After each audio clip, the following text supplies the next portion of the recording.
puis doomi réew mi duñ si gis seen bopp loolu aussi dafay revenir aussi. mais là le référendum de 2016 Sénégal yi il faut ñuy fàttali loolu. il faut ñu leen koy fàttali itam. le référendum de 2016 bi tax président Macky Sall battre campagne ak ñoñam ne wote leen waaw. Sénégalais wote waaw mais dafa ne les ressources naturelles appartiennent au peuple sénégalais. donc yow tey jii nii lépp li nga xam ne ressource naturelle la maak yow ñoo ko moom parce que nous sommes sénégalais à part entière amul lenn lu yoo xam ne war nañu mën a génne Sénégal donc si effectivement les ressources naturelles appartiennent au peuple sénégalais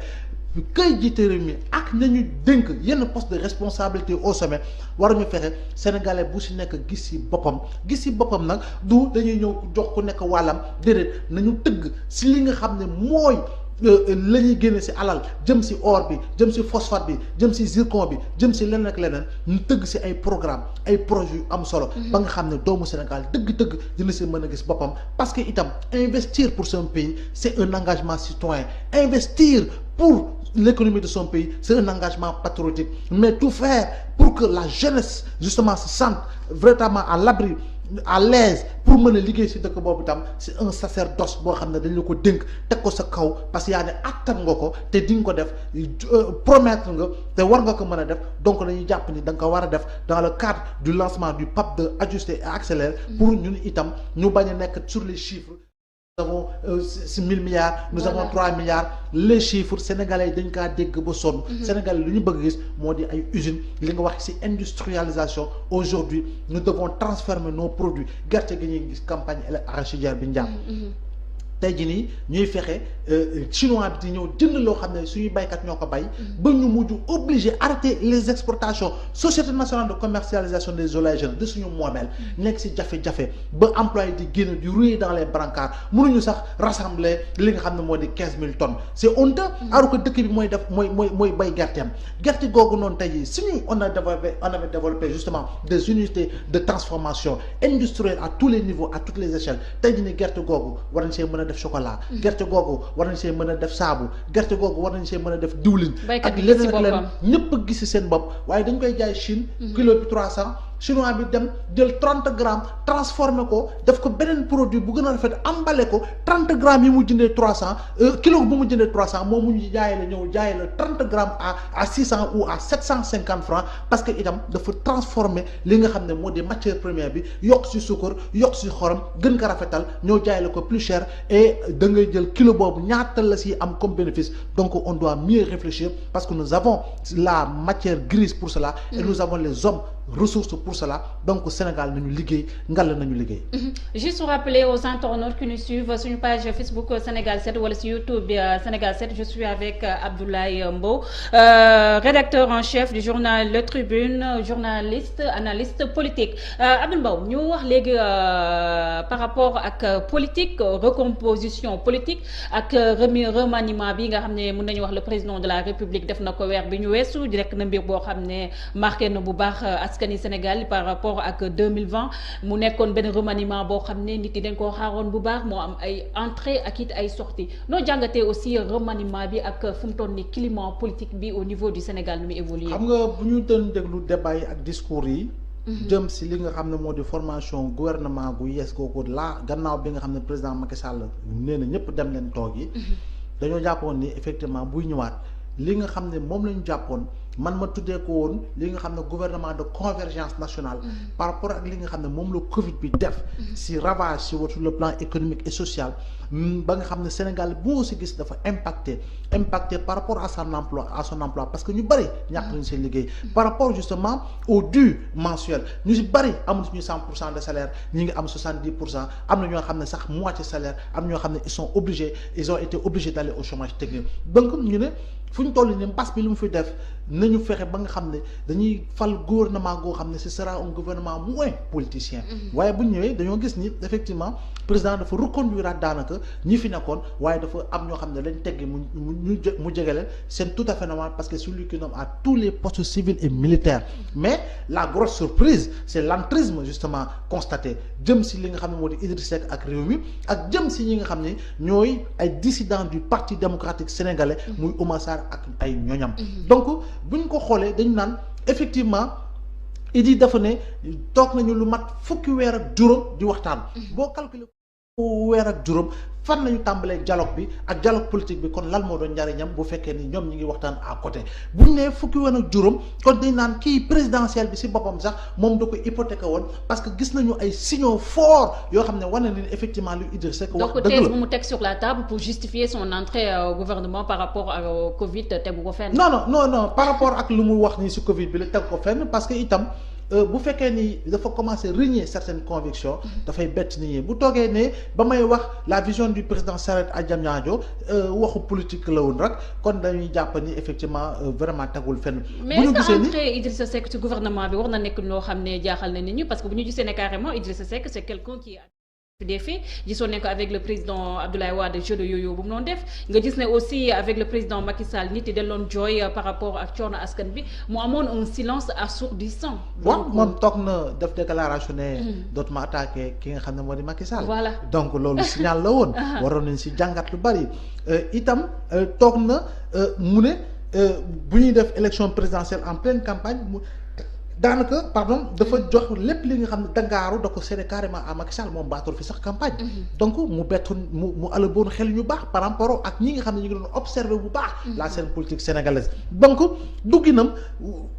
mënatul bett na ñenn ñi waaye bettul ñu bari. ñoo xam ne xam nañu baax effectivement Idrissa Seck parce que boo dellu see même en 2007 jamono ji nga xam ne moom ak ndem si yàlla Ousmane Tanor Dieng yàlla na ko yàlla yërëm. ak ki nga xam ne moo di Abdoulaye Bathily dañoo tëggoon benn coalition tuddee ko jàmm ji doon dem préparer élection législative mais kan moo mbas gaañi moom moo leen mujj mbas parce que diggante bi mi ngi doon dem waxtaan ak ki nga xam ne moo di Abdoulaye Wade.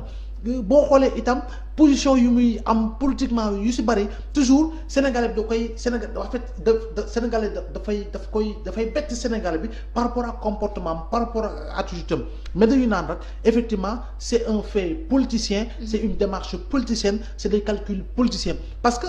ak loo mënti wax njaab au sein de l'Alliance pour la République et de la coalition Benno il y a des hommes de valeur, il y a des femmes de valeur, il y a des jeunes de valeur. Tout comme dans l'opposition, il y a des hommes et des femmes et des jeunes de valeur. Tout comme dans la société civile, il y a des hommes et des femmes et des jeunes de valeur. Mais dañoo mujj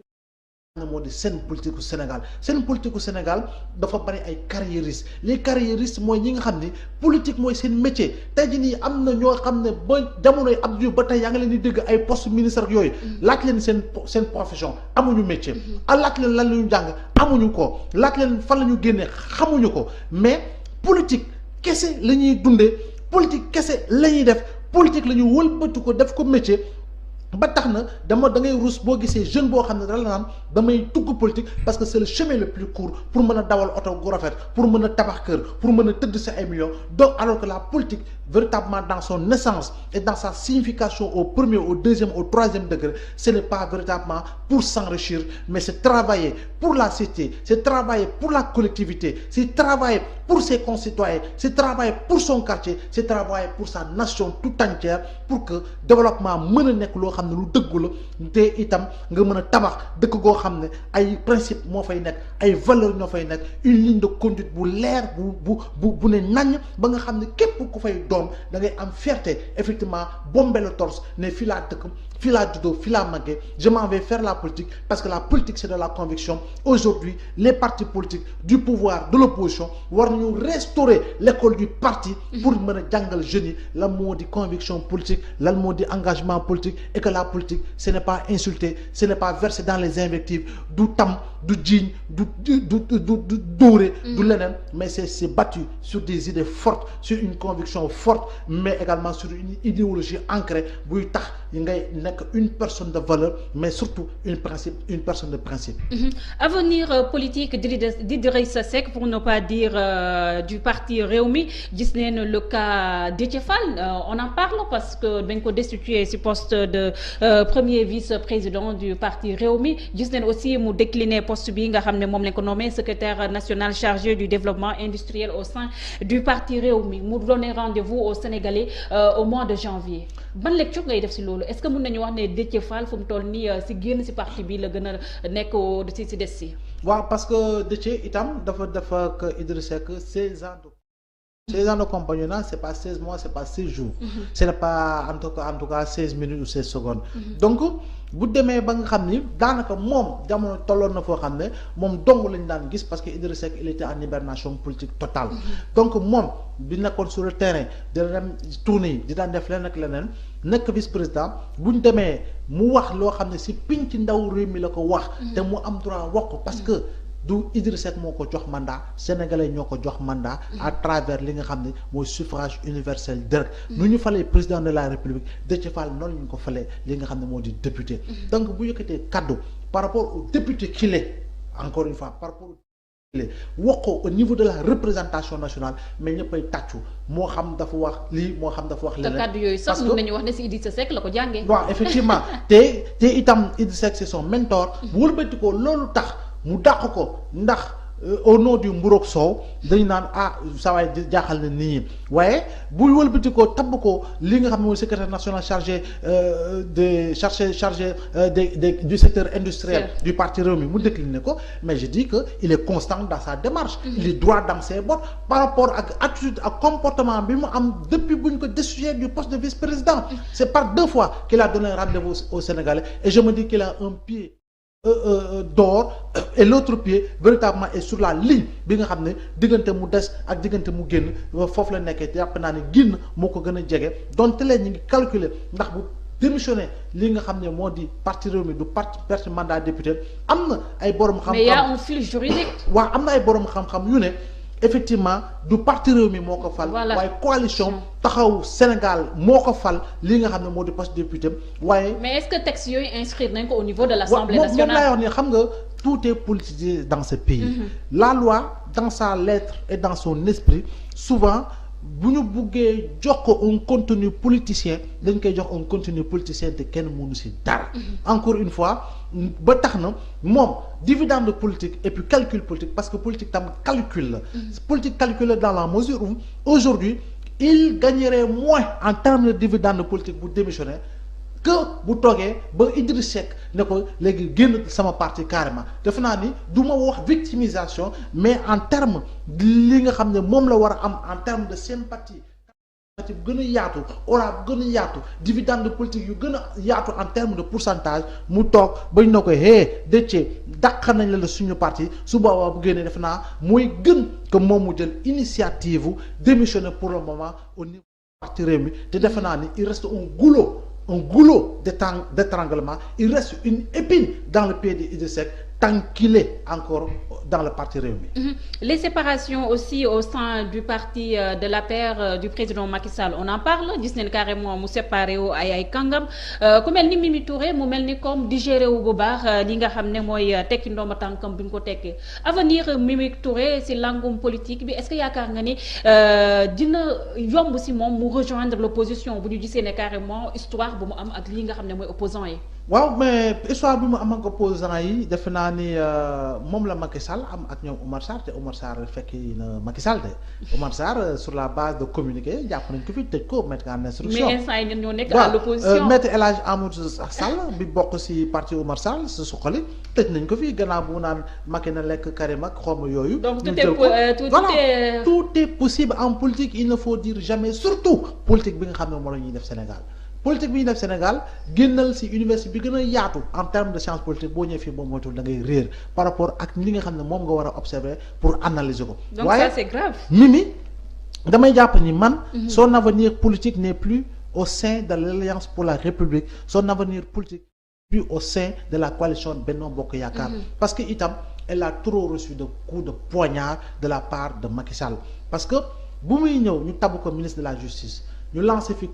CREI ak lum si def ak lum si sonné ak nañ ko jéppee woon sànni ko tam ko wax ko sax lu nekk waxal nañ ko mu taxaw fi mu taxaw ñu mujj ko récompenser ko def ko premier ministre mu nekk ko ci diir bu gàtt ñu daal di koy dàq isolé ko totalement je dis bien totalement ba jamono yooyu jamono yooyu lu leer laa lay wax tab commencé wu na sax bay bëgg samp mouvement boo xam ne mouvement politique boppam la ngir jóg taxaw mais diggante bi lañ ko woo dëkk jox ko li